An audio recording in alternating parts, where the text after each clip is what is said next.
în oraș. Nu cred treaba asta! Deci chiar nu cred. Te invit în oraș, te invit în centrul vechi, doar nu-ți închipuiai cât te duc eu pe bune în oraș, în centrul vechi. A făcut Doris un material despre asta și mergem așa, virtual, cu toții. Cu Ruxandra și Marian. Ne aflăm în centrul Bucureștiului, care în perioada interbelică se numea Piațeta Lipscani. Ei bine, eu am pus pe mine o rochie pe care o purtau doamnele în acea perioadă și cu care defilau prin aceste zone și am de gând să ies să vedem dacă mai putem redescoperi acest iz interbelic. Ai în ochi patimi dulci și luciri de păcat și ai trupul de șarpe felin. Cum v-ați gândit să înființați o cafenea cu iz interbelic? Nu, este o gândire de noastră, am preluat-o și noi din mers. Ne-a plăcut ceea ce am găsit aici. Sunteți un client fidel al acestei cafenele? Sigur că da. Care este motivul pentru care vă tot întoarceți aici? Păi, în primul rând, locația. În al doilea rând, ambianța. Bineînțeles, cafeaua turcească, dulceața de vișine și, bineînțeles, paharul de apă rece lângă. V-ați dori să faceți o incursiune în perioada interbelică a României? Sigur că da, sigur că da. Ce ați vrea să vedeți cel mai mult din această perioadă? Ei, cafenelele, centrul Bucureștiului, centrul istoric, Sinaia, Peleș, casele Boiereș și tot ce era, să zicem, reprezentativ în perioada aia.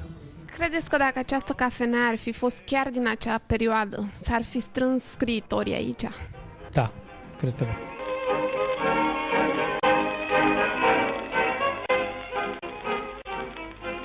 De când faceți acest lucru? Deci această meserie o fac de când aveam 9 ani. Cum era înainte centrul Bucureștiului, Lipscaniul? Cum era? Să știți că și înainte era plăcut, dar acum e mai plăcut. Ce s-a mai schimbat de atunci până acum? În primul rând ne uităm la parduseala care e făcută. Mai sunt tinerii de azi cum erau tinerii de altădată? Înainte era o șansonetă, era un Dumă măi tramvai, era un Zavaidoc, erau alte cântări, alte personaje, alte figurații. Ne spui și nouă dacă ai primit sau ai trimis vreodată o scrisoare de dragoste? Poate când eram mai mică. Recunosc că acum e mult mai la modă să trimiți un SMS. Da. În clasa 4-a. Când ai fost ultima dată la teatru și când ai fost ultima dată în club? La teatru, cred că peste un an și la club acum câteva săptămâni. La teatru, sincer, n-am fost. Păi astă seară o să mergem în club, așa ca idee, și ultima oară la teatru, acum jumătate de an, să zicem. Ce așteptări au clienții care vin să ia masa în fosta casa a Elenei Lupescu? În primul rând și în primul rând e o experiență deosebită a casei, puțin spre perioada interbelică.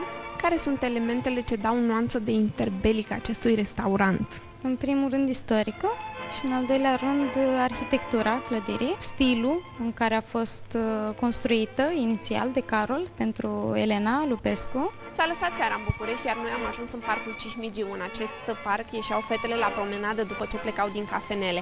E bine, noi astăzi am avut o lecție frumoasă de istorie, am putea spune, și am aflat că Bucureștiul interbelic a fost una dintre cele mai frumoase perioade pe care le-a avut țara noastră.